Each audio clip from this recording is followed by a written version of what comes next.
Good evening, everybody, and welcome to Todd Klindt's SharePoint podcast number 247, recorded live on Monday, May 18th, 2015. I am your host and the Billboard Music Awards winner for Best Male Artist in a Ragtime Band. I should have written that better. I'm Todd Klindt. I should have researched that better. I don't know who really won the ragtime thing. But I'm Todd Klindt. I'm your host for this evening. You know, it's been a crazy couple of weeks here. It's going to be crazy, but I'm here. I'm lovingly here. It's all good. But before we get into the meat, and I got a bunch of crazy stuff planned tonight. I got props. I got everything. It's going to be awesome. Everything short of barnyard animals. But before we do that, we got to give a shout out to the folks at Rackspace.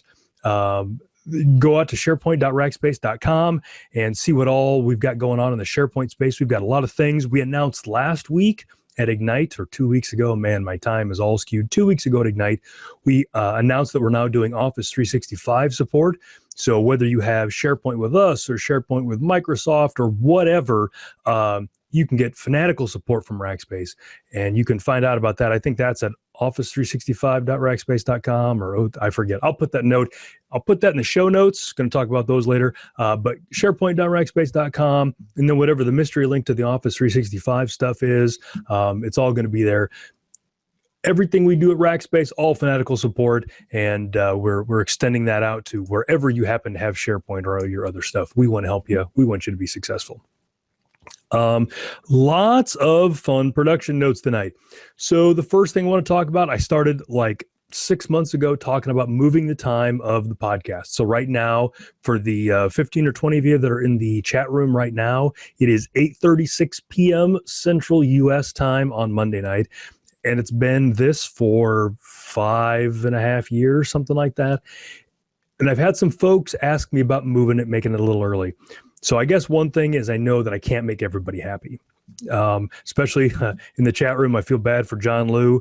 He's in Australia, and whatever time we move to, it's like noon his time right now, 12:30 lunchtime-ish, something like that. Anytime I move, it's probably going to end up being too early for him. But I've had some European folks ask me to move it a little bit early because they'd like to join live. And I've been bringing people in for interviews, and I've had some Europeans that I wanted to bring in, and it's like 3:30 in the morning for them, 2:30 depending where they're at in Europe, and they just don't want to do it. I mean, I can understand them not wanting to do the show, period, but certainly don't want to do it at 2:30 or 3:30 in the morning. So I've been thinking about dialing it back a little bit. And after talking to some folks and looking at my schedule and all that, consulting the tea leaves, I'm thinking of moving it ahead 5 hours. I'm thinking of moving it ahead to 3:30 p.m. Central U.S. time. So right now it's Central Daylight Savings Time, but then it would be, Central Standard Time in the winter. 3:30 p.m., 5 hours early. This will only impact the people that watch it live. It will not impact when the recordings come out. It'll all that'll be the same. But so I'm interested to hear what you have to say about that. Shoot me a tweet at Todd Klindt, or send me an email, todd.klindt@rackspace.com. Let me know what you think about that. Starting at 3:30 p.m. Central Time. Still be on Mondays. Still be the same horrible display of bad talent and rotten material. None of that will change. That's all going to be maintained. But just thinking about doing it live 5 hours earlier. Now that works out to 4:30 Central. It's 1:30 Pacific. Those folks in Hawaii, I think it's like Sunday morning for them. I forget where they're at. But that's kind of what we're looking at doing. So now, again, I can't make everybody happy. For some folks are going to be, yes, that means I don't have to watch it at home. I can watch it at work. And then other folks are going to be, no, that means I'm going to be at work and I won't be able to watch it. I know how that goes. But I'm just trying to figure out. So if you want to watch it live, or if you do watch it live, let me know what you think about that time. The other thing that I'm thinking about changing is I think I'm going to start fiddling with the MP3 tags on the downloads. So right now, I think it says like podcast number, whatever, 247, and then the title. And I think I'm probably just going to take that off. So it's just 247 and then the title name. The reason is, I download a lot of podcasts. I watch a lot of podcasts, and I listen to a lot in my car, as a matter of fact. And I mean, that makes the most sense. The ones that have it like that look the best on my screen. So I might do that for you guys. So let me know how you feel about that. And that will be, when you download them, it'll show up. curious, if anybody cares, if anybody even looks at the tags, but I'll probably do that just to make it so that more of the important stuff shows up on the screen, because it's a podcast, whatever. You just need the number to see if it's one you've already listened to and part of the title. So let me know what you think about that. One thing, speaking of the MP3s and all that, I've gotten this question a couple of times, and it's about the show notes. So 90+% of the people that consume this do it via MP3. So it's audio only. That's probably a wise choice. You can't tell right now, but my hair's kind of messed up. My forehead's glaring a little more than normal. Those of you that are only getting the audio version, probably a wise choice, probably good decision making on your part. But then they don't see the lower thirds and that I put on when, for like the SharePoint.rackspace.com and all the stuff I'm going to talk about. They don't see the lower thirds. So I make sure that the YouTube feed and the post that I make on my blog have all those links for people. But not everybody listens to it that way. Some people have found me in the iTunes and don't go to my blog and all that kind of stuff. So for every show, you'll be able to find the show notes on my blog. So you can go to toddklindt.com/blog, and that's got all my stuff. I blog every week's podcast. But a little trick, a pro tip, is you can always go to toddklindt.com/podcast, and then whatever the number is for that specific show's show notes. So it doesn't exist right now, but after I render this out and do all the production stuff, all the notes and all the links and everything for this podcast will be at toddklindt.com/podcast247. And that's a short URL for the blog post that I'll put out. But every link that I talk about and all those kind of things will be in that blog post. So that's where you'll be able to find this stuff. So I've had a couple of questions about that lately. I haven't done a good job talking about that. I assume that everybody reads my blog. I assume most of you have it set as your homepage. When your browser opens, it just goes right to my blog. I assume that's how most of you do it. But then, everybody else watches the videos or whatever. I forget that the vast majority of my listeners are on MP3. So toddklindt.com/blog or toddklindt.com/podcast247 for tonight's show. As you can tell, big changes afoot, making changes to the time and the MP3 tags and all that kind of stuff. Another thing that I'm currently in the process of doing is changing the podcast page. So this is the page that is at toddklindt.com/netcast, and it's got the live feed and the chat room and some random links and all that kind of stuff. That page is ugly as sin. I'm surprised it even works, honestly. It's so bad. And I've enlisted some help with that. So I would like you all to congratulate Lori Gowan on her new promotion. She is now the official webpage designer, webmaster, whatever we want to call her. On top of her senior executive producer duties, she's also webmaster, webmistress, whatever the proper term is, web non-gender specific term for person. But she's in the process of kind of fixing some of that stuff. So one of the things that I didn't know, because I never go to the page, is if somebody comes to the podcast page before I go live and they jump into the chat room, the only way to get the live feed on the page is to refresh the page. But as soon as they do that, it kicks them out of the chat room. So I think we've got that fixed, so that doesn't happen anymore. But just things like that. Links for things like I'm going to probably put pop-out so you can get the chat room in a pop-out, the video in the pop-out, that kind of stuff. The other thing that I'm doing is kind of looking at some of the podcasts that I watch and seeing how their homepages look. So like one of the things that my podcast page does not have is a list of all the previous podcasts. That's an obvious one. That should be there, and it's not. So Lori and I are working on that. But again, if you've got suggestions, I'd love to hear about them. You guys use this thing more than I do. So at Todd Klindt or todd.klindt@rackspace.com. So help me out with that. Help me make that page better for you guys. Another thing here in the production notes, we're getting really close to the end of the production notes here. We're only 10 minutes in or whatever, 9 minutes in. Next week is Memorial Day here in the U.S., so May 25th, and I will be taking next week off, so you guys get a break next week. Be taking it off. I normally take Memorial Day and I think Labor Day off because you travel with the families and that kind of stuff. So I'm usually busy, kind of scramble to get back and exhausted, got sunburn and stink of sunscreen, that kind of stuff. So taking next week off. So you got that going for you. The other thing that I'll be doing though in the downtime, I won't just be sitting on my laurels. I don't know what laurels are, but whatever they are, I'm not sitting on them. I ordered a new podcasting machine. not to be confused with my old podcasting machine or the one before that, a brand new machine, fancy Dell. I ordered a bunch of RAM for it and a fast SSD for it. So that's going to be coming in sometime this week towards the end of the weekend. So hopefully over the long weekend after I've had my fill of sun and fun, I'll come inside, get that built up. That's not as big of a thing as it used to be. We used to have hardware problems all the time here, machines locking up and losing recordings and all that kind of stuff. Don't have much of that anymore. Doesn't happen very often. But the new machine will make it easier. When I bring people in, this box that I'm running this on now is like a 4-year-old Dell desktop, and it starts chugging kind of hard. And I kind of want to be able to do more of the bringing people in stuff. And so I think the new machine will be a big help for that. So going to be setting that up sometime. I don't know if the next podcast in 2 weeks will be recorded on that or not, but that's the hope. So I'll be doing that. We'll have some more options with that. So very excited about that. All right, so that's the podcast. No, I'm kidding. So 10 minutes of production notes, and now we'll go on to topics. So this next thing is kind of a topic, kind of a production note. For the last almost a year now, sorry about my hand, I apologize. Let me check my monitor here. For the last year or so, I have had an Australian flag hanging behind me. And this flag was given to me the last time I was in Australia, when I was at the Share the Point conference down under. And Rackspace has an office in Sydney.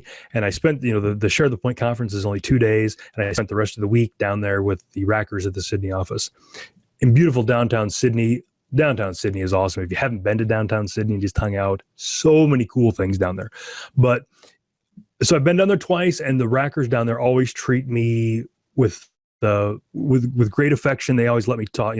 Whenever I'm there, I'm always like, we should get everybody together for lunch and talk about SharePoint and all that. They're great. They're very great. And the last time that I was there, they had a big party. They were doing some office stuff for them, and they didn't really involve me, but they felt bad. So they gave me that Australian flag. So they presented it to me, and everybody clapped, and I felt like very important, and it was a very good time. So I hung it up back there. And and when I do like conference calls for work, we do at Rackspace, we do mostly video calls. So like today I was on 4 of them, I think. So this is what people see. So every time somebody from Rackspace calls me up, they get to see that. And it's been good. So that's been up there for nearly a year now. Rewind back to Ignite a couple of weeks ago, ran into my friend Joanne Klein. She's been a long time sufferer of the podcast and been a chat room hooligan for nearly as long. So whenever her and I are both together, which is almost always when she comes down to the U.S., she brings me Canadian candies and stuff like that, and I give her stuff. And this time she went above and beyond. So she'd noticed that I had the Australian flag and had been hanging there for a while. And she said, it would look even better, a Canadian flag. So I will ruffle a bunch of plastic in front of the mic.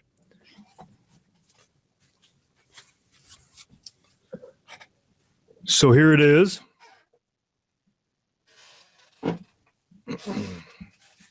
So tonight there will be the ceremonial changing of the flags in the background. So no offense to my Australian friends, I still love you guys. I'm sure the Canadian flag will be replaced at some point with something else, but I will be replacing it. And so from now for a while, for the next however many podcasts, it will be Joanne's Canadian flag in the background. So thank you to Joanne for that.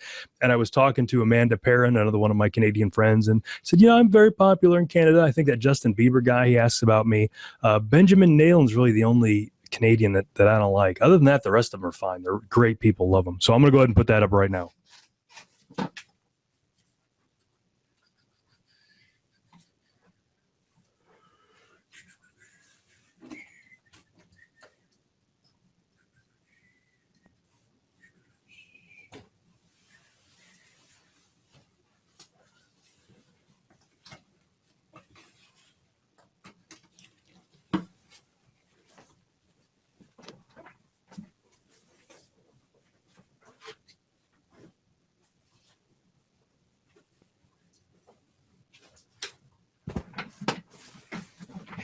And so there it is.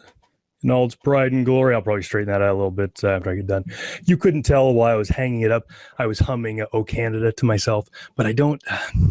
So maybe when I do the production, I'll put in some "O Canada." Funny thing about that, when you put videos up on YouTube, they scan it for music, and if they recognize the song and it's copywritten, they get fussy. They get real fussy. And so in the chat room right now, Mark Chrisman's listing a lot of Canadian bands and stuff: Rush, Nickelback. There have been at least one night before the show, during the pre-show stuff, I played nothing but rock music from Canada. Even surprised Joanne with some of the Canadian rockers that I knew. There was some obscure ones that she was surprised with. So thanks to Joanne. That kind of stuff is so much fun. And I talked about it last week while I was at Ignite. You know, a bunch of podcast viewers came up and introduced themselves and said, "Hey," and that is so much fun. I appreciate that stuff. It's always good when people get invested and they care and that. So Joanne's been asking in the chat room if I know the words to "O Canada." I know 2 words to "O Canada." And that's the first 2. And that's all I know. I just, the only time I think I've ever heard "O Canada" is watching the Olympics, probably primarily the Winter Olympics. Had I planned ahead better, I probably could have listened to it and, hummed a few bars, but I absolutely just forgot. And I will say I was going to do this last week, but Joanne's been traveling around the U.S. and all that. She couldn't be here last week, so I wanted to make sure and do it while she was still here. So thanks for that. I will hang that up there with pride. I appreciate that. Okay, so there we go. So here this next topic, the first actual tech topic, is not SharePoint related, and actually something I didn't even think about talking about, but was suggested by somebody who was watching it. While we were at Ignite, Shane and I were sitting around talking about stuff, and he had his Nokia 1020 cell phone. And he had just been to the Microsoft store there at Ignite and had bought one of these 640s or 635, excuse me, Lumia 635s. They were $40. And I asked him why, because his 1020 is a much better phone with a much better camera and all that kind of stuff. And he said that it was because the battery on his 1020 wasn't charging very well. It took forever to charge and all that. So we were talking about the different charging things, and I asked him if he knew it was his charger or not. And he said, "No, I don't think so, but how do you even check?" So I introduced him to one of these little guys. And I don't know if I've talked about this on the show or not, but this is an inline USB charger. So it's got a USB male, USB female, and it is an amp meter. It is a power meter that shows you how much power is going through your USB jack. And so you can use it easily to tell how things are charging and how well they're not charging. And that's important because that isn't just like, plugging in, like you charge anything else. There's actually a bunch of busy work that goes on when things charge with USB.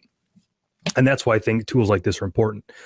So the USB 1.0 standard, from 100 years ago, I mean, literally like 20 years ago, is 5 volts at half an amp or 500 milliamps. And that was more than enough juice back in the day to power the mouses and modems and things like that you plugged into USB ports, but it's not a lot of juice. And then people started figuring out you could charge from it. Half an amp's not much. Half an amp at 5 volts is not much.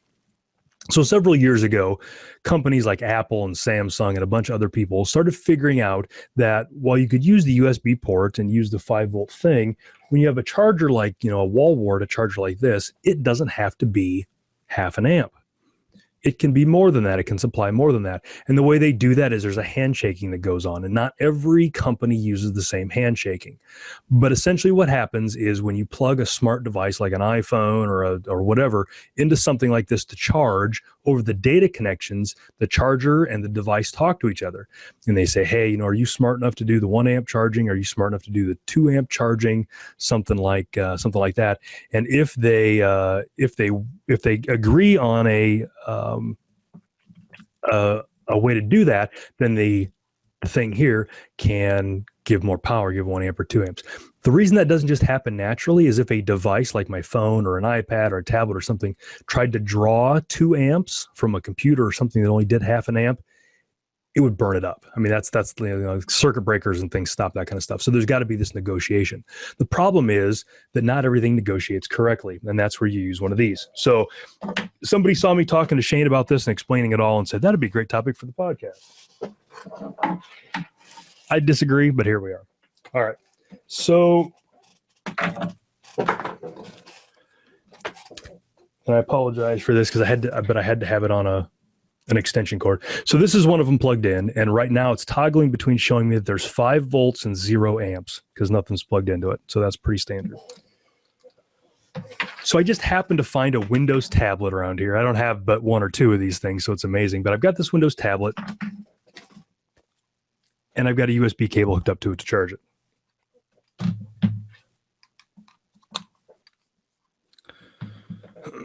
So I plug it in, and you can see now, the tablet's charging, it lit up. And on this charger deal here, and for those of you that are listening to the MP3, you'll just have to take my word for it. You can see it's at 5 volts, but it's charging at 0.42 amps, less than half an amp, not charging very big at all, not very much at all. So this thing's got a big screen, it's got a big battery. When you're charging at half an amp like this, it's going to take forever. And so we've all got this thing where, when I plug this in, it takes forever to charge it if I charge it here, but if I charge it over here, it takes less time. So that's a combination of a couple of things. Part of it is a combination of the wall wart, which is this little guy that I've got here. This is a little, I can't get it out, but this is a little, third-party thing. But I got it specifically because it said it could do the 2 amp charging. It could do the big charging, but it's not working. So the wall wart is part of it. The other thing that's a part of it is the cable. So you can't tell very well in the video, and you can't tell at all in the audio, but this cable is really small. It's a really thin, scraggly cable. And so for this particular thing, I think the cable is the weak link. So I'm going to take this cable, I'm going to throw it away, let the cat chew on it. And I'm going to get these other cables. You can't tell very well from the video, and again, even less well with the audio, but this is a much thicker cable. So I'm going to plug it into the same charger. Oops. Got to plug in the meter too. Much better visuals if you plug in the meter. So again, just the cable hooked up, we've got 4 volt or 5 volts, we've got 0 amps. But now when I plug it into the laptop or the tablet,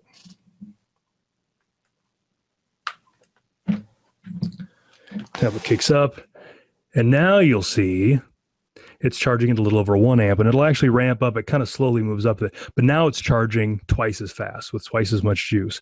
And all I did was change the cable. That was the only thing. So what I was helping Shane with was, with tablets and phones and all that kind of stuff, sometimes there's a best combination that works. And without one of these little meters, it's impossible to figure out what that combination is. And Lori in the chat room is talking about this. One of the ways that her and I first stumbled across this was with our Dell Venue 8 tablets. This thing here, and you can't see it very well because it's in a... But this thing is notoriously fickle about the cables and the wall warts that it uses. And so what I've done is just gone through the meter like this, plugged a combination of wall warts and cables into the Venue 8 Pro, saw which ones work. I've kind of got those set aside. So I know if I need a quick charge on one of those devices, I know which ones to use. So but a great little tool. So this tool here, these things are a dime a dozen. These little USB meters, they're super cheap. I mean, they probably run between $7 and $15 on Amazon. This one I think was like $8, and I've had it forever. But so go out there, you can go, and I've got a short URL. If you go to toddklindt.com/buy USB meter, it'll take you to the page that has all these things. One of the things with this, you can see the amperage has gone down. It's back down under half. I didn't let this tablet discharge enough, so it's actually smart enough, the tablet, that it knows it's getting close to being full, so it's ramping itself down. So that's why that's happening. But for $5 or $6, great little troubleshooting tool. We all have a bunch of these things that we need to charge, so it's good to have a tool to check those with. All right. Okay, so we got that, and that was a good one. I stumbled across that a while back and really glad that I get that. So speaking of Windows Phone, I know we've got a few Windows Phone users in here. Last week, I think maybe Tuesday or Wednesday, they released another build of Windows 10 for phone. And I've got that. So my daily driver phone is a Lumia 830. I'm not a big fan of Windows 10 on the phone. And so my daily driver does not have it, but I've got this backup, the 635, and it's got Windows 10 on it. Windows 10 has some stuff I like. Number one, I think that's a Windows 10 thing. Let me check. Yep.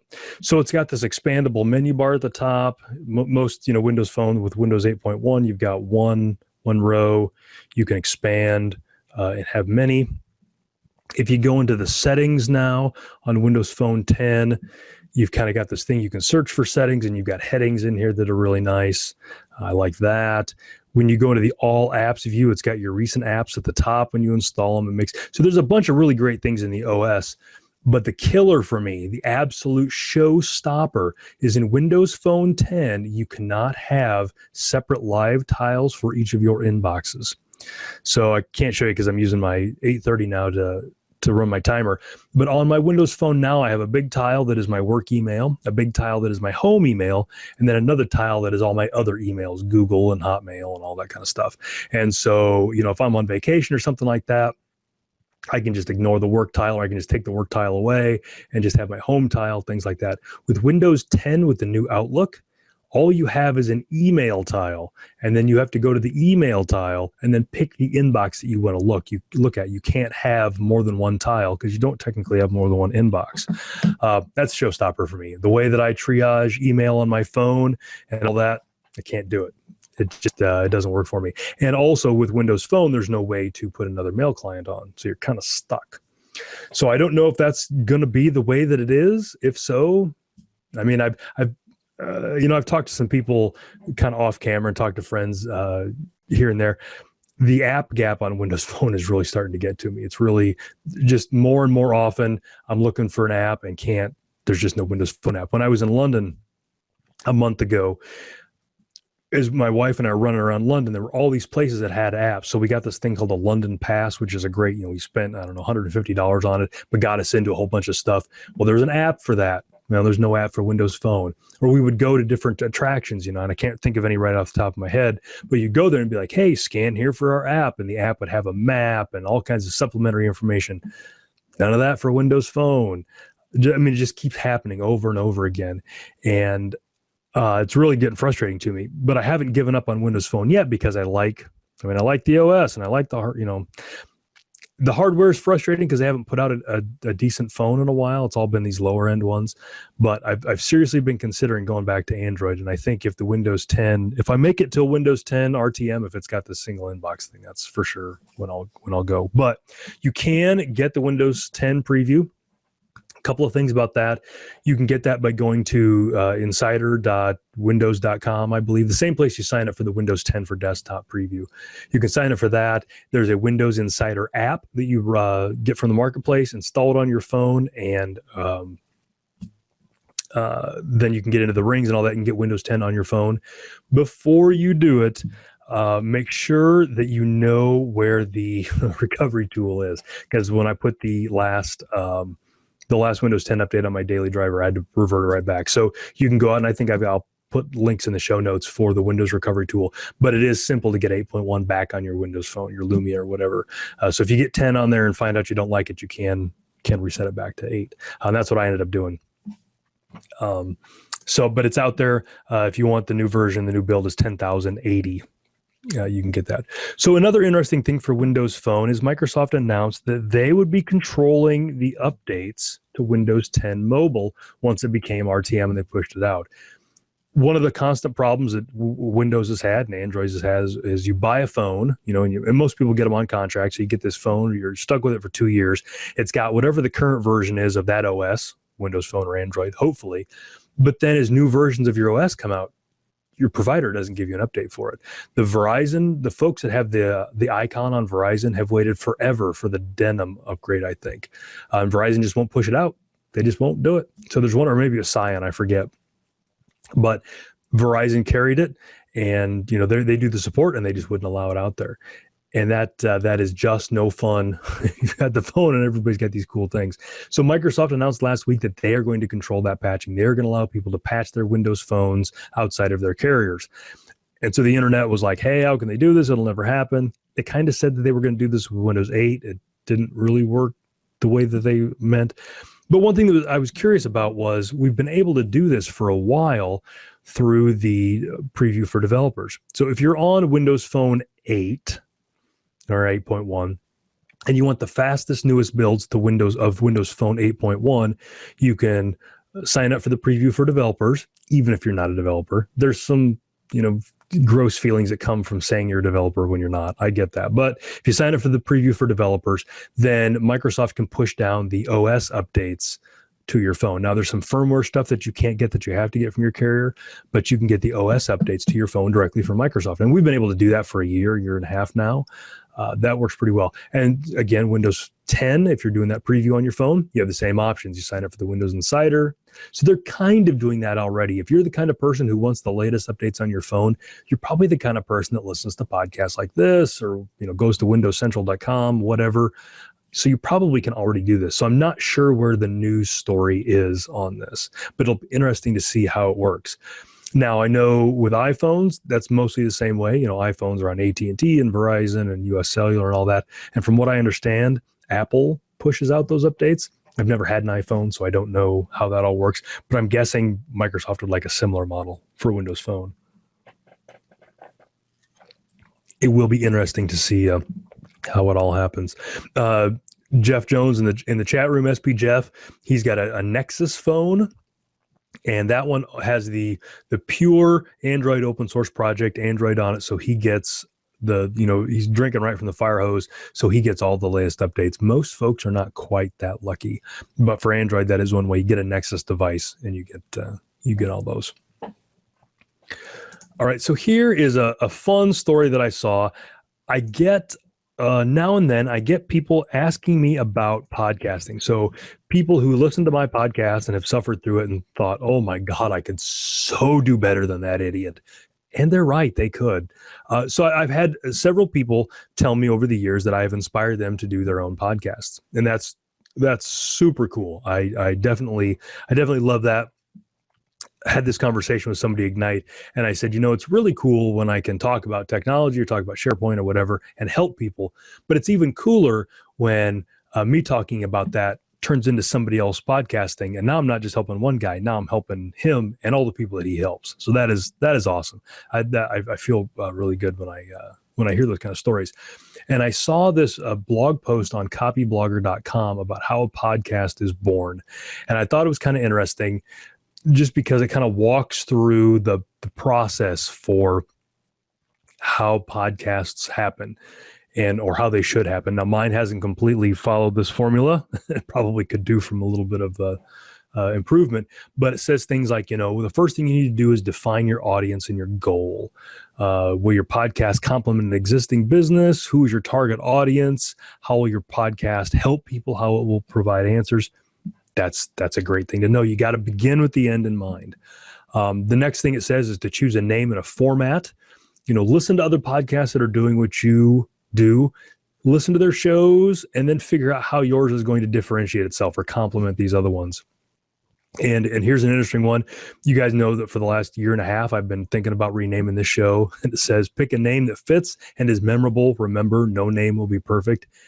Amen, brother. That is a tough one. So after you figure out what you want to do, then you got to figure out how you're going to do it. Is it going to be just a talking head like this thing is? Or are you going to have interviews? Is it going to be on the spot? Is it going to be live? Is it recorded? That kind of thing. So then the next bit is to get album art made. And that's something that I definitely need to upgrade, because Apple, if you want to have it on the iTunes store, they've got some specs on that. There's a link to that. But get good quality album art. People absolutely judge books by their cover and podcasts by their cover. So get good album art. And I understand how the irony of that is, coming from a guy who has a rotten album art on his podcast, but it's good advice just the same. And then start with then do a raw recording. Find a quiet spot. This, my office here is my studio. It's not the best spot for this, but there's a lot of things that you can do to make your situation, your area work well. I know I've gone to the New Media Expo a couple of years, and for folks there that don't do live podcasts and don't do video, I know a lot of them record their podcast in their closet. And I know that my wife and I, we've got a walk-in closet. The walls are covered with with closed, that room is completely dead. No sound bounces anywhere. That's a great place to record a podcast. But find a quiet spot, use a pop filter.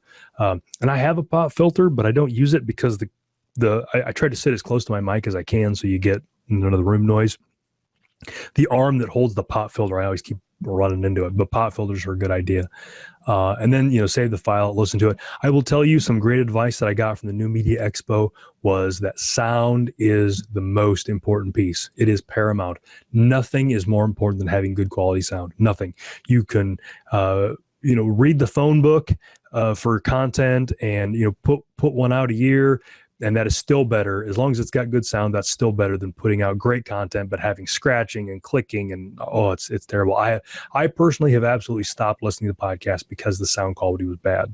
And again, for my podcast, over 90% of the downloads are audio, over 90%. So audio, you can't do enough with that. And then, prep for editing, figure out how to do that kind of stuff. I use Camtasia to do all my editing, but as an MVP, I get Camtasia for free. Camtasia is like $250, $300, but it is video software. If you're on the Windows side, Audacity is a free program and it is great. It is perfect. You could absolutely, if you had an audio only podcast, Audacity was all you would need. You could, raise your levels and do those kind of things, all that kind of stuff. If you've got intro and outro music, you could absolutely drop it into Audacity. That's a great free thing. Lori brings up in the chat room, the audio has gotten a lot better. We've worked super hard at it. The audio was bad for a long time, and I think it's much, much better. And again, that's the mic, that's the room, that's me sitting with my mouth an inch and a half away from the mic. That's me using the audio stuff that Mario helped me with last year. There's just a bunch of stuff. Then they talk about exploring the audio software. They have some editing tips in there, splitting things up. Again, more of the editing stuff, creating your page. That's something that I could use some help on, but talking about that and then promoting it. And that's a great thing. That's something I don't do enough of, promoted. One of the things they do suggest here is have a transcription created. Thank you, CMS Wire, for getting that taken care of. But there's a lot of stuff. So I get people, and I think I posted a link to this in the chat room. People ask me all the time, they say, well, I've thought about doing a podcast, but I don't know if I should. You absolutely should. You absolutely should do a podcast. If there's a glimmer of thought in your head, I wonder what it'd be like to do a podcast, you should absolutely do a podcast. Because here's the thing about that. Everybody knows something that somebody else doesn't know. And we all suffer from this curse of knowledge. I think I suffer from it worse than others. But we have a tough time separating what we know from what the average person who does our thing knows. And remember, you only need to know one thing to be able to help somebody out. And that's all it is. So if you do a podcast and somebody who listens to it knows 90%, but they get that one little nugget, then you've saved them, you've helped them out. And I guarantee that the problems that you have solved, there's always new people getting into whatever you do. I do SharePoint. There's always new people getting into SharePoint. There's always people who need to learn about installation and patching and how to set up SQL and all that kind of stuff. So you can always help somebody out. So if you've ever wanted to do it, by all means, do it. If you have any questions about it, read this blog post, but ask me. I mean, I've helped a bunch of other people with it. I'm happy to share my story of things I've screwed up. But if you have any doubt, you should absolutely do it. So I thought that webpage was interesting. Okay, so now I actually have some SharePoint stuff to talk about. And we'll try to fly through some of this. And Rick Taylor's still in the chat room. Good. So one of the things that happened last week is that the March 2015 cumulative updates for SharePoint 2010 and SharePoint 2013 came out. And you can find them in the normal places. You can go to toddklindt.com/SP2013 builds and /SP2010 builds to get your fix there.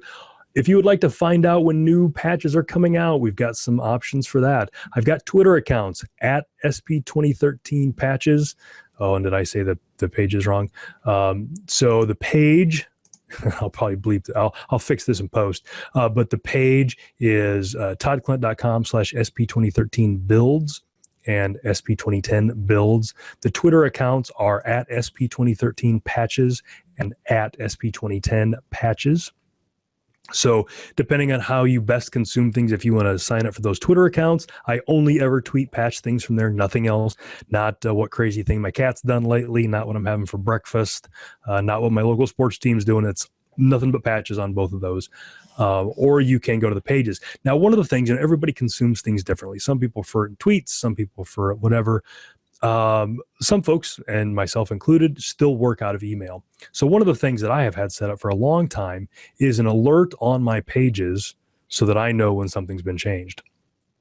And I've talked about this before, but I use a service called changedetection.com. And when you go to changedetection.com, you can give it a URL, and once a day it goes out there and checks that URL. And if that page is changed, it emails you. So if my blog is hosted on SharePoint, the world's premier blogging platform. But since you guys don't have accounts there, you can't sign up for alerts and things like that. So this gives you that. So you can go to my 2010 builds page or my 2013 builds page and sign up for alerts. And then whenever I update them, they will show up there. But I've already done that because I've already got those out there. So in the lower third here and in the show notes, there's a link to a changedetection.com page that is my SharePoint 2013 builds page. So you go there, tell changedetection.com, you want to get an email. Whenever I add another build, you'll get an email. You can go there. So that's just another way to consume these patches. So one of the things that was a trouble in the April 2015 patch for SharePoint 2013 was the fact that it only worked with certain versions of SP1. It only worked if you downloaded SP1 and installed it. It did not work if you used the MSDN or the volume license install that had SP1 integrated into it, which is funny because when the whole SP1 fiasco happened, if you had the integrated one, it was the only one you could install patches on. If you downloaded SP1 and applied that to an existing farm, an RTM farm or a March 2013 farm, if you did that, then you could not install any subsequent patches. Now the tables have they've gone a 180. Now if you did download and install SP1, you can install the April 2015 CU. If you had the volume license installation that had SP1 integrated and you were thumbing your nose at all those people that downloaded the patch and then had to download the patch again so they could patch the patch that was patched, well, now you're in the hot seat. The April 2015 CU will not install on those with the integrated SP1.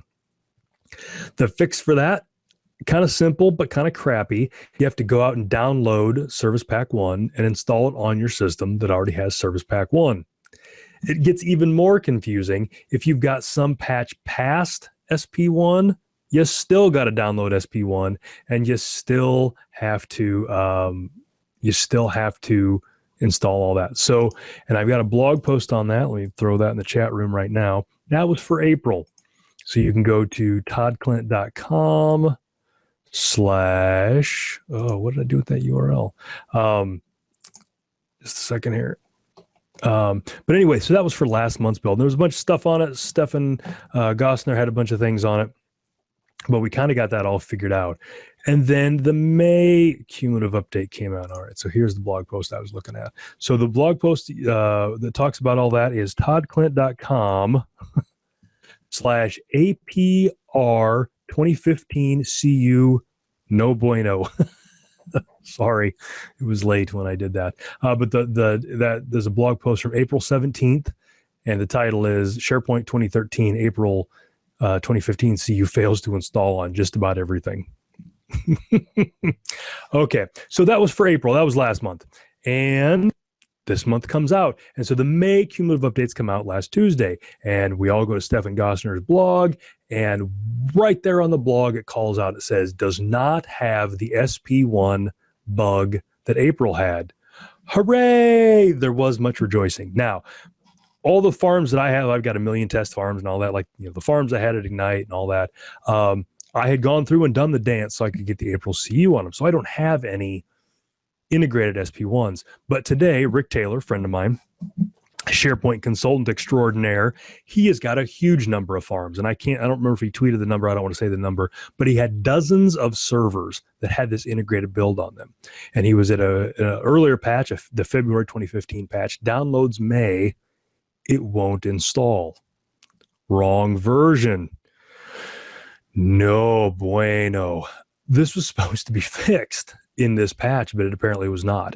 So I bring this up for a couple of reasons. Number one, if you don't have the April CU installed, you do have an integrated SP1 environment, I would be curious to see how May performs for you, to see if it works or not, because it's supposed to. But I trust Rick. Rick's a smart guy. If Rick says it didn't work, it didn't work. So it sounds like May still has some issues with it. So if you do try to install May and you get a thing that says can't find a compatible version, the fix is likely to install Service Pack 1 over top. It won't break anything. Install Service Pack 1 and then install May. Joanne Klein in the chat room says, and this, folks, is why patching SharePoint makes me crazy. I know. I mean, that's why I have all the pages. Jeff Jones is like, so this is like the Inception movie. Which layer are we in? SP1 on SP1, all that jazz. So I mean, I don't know what to tell you. Again, patching is complicated. My heart goes out to those guys at Microsoft. They're all friends of mine. I can't badmouth them too bad, but this is really painful for us, and I get it. So that's why I'm here. That's why I'm talking about it. That's why I'm blogging about it, is to help as many people as I can. But I feel your pain, brothers and sister SharePoint admins out there. I understand. I get it. But that is one of the things that they've talked about with SharePoint 2016, that patching is going to be better. So Rick's in there, and Rick's in the chat room, and he must not. Oh yeah, there he is. So he opened up. He got a severity A. So he called CSS or PSS, whatever it is these days, and they hooked him up. They showed him some stuff, but it's maddening. So just have that, download that Service Pack 1. And again, it's Service Pack 1 for SharePoint, Service Pack 1 for any language packs that you have. You got to have it for that too, or you'll have the same problem, because the CUs patch languages as well. So let me know how you, again, hit me up at toddklindt.com, todd.klindt@rackspace.com, and let me know, what your experience on this is. So finally, some good news from our friend Bill Bear. He blogged last week on the 12th, what's new in Windows Server 2016 installation and deployment. So it's a lot of the same stuff that he talked about at Ignite, but I did want to say one thing. I was asked to say this about Bill Bear. Bill Bear is perhaps the most awesome, incredible, and intelligent human being I've ever met. He may have been created by a higher power. That was what I was asked to say. I won't say who asked me to say that, but all I can say is good to hear from you, buddy. But Bill had a blog post, and it covers some more of the emerging details about SharePoint 2016. Again, we're looking at having a preview this fall, RTM sometime next year, first quarter of next year, first half of next year, sorry.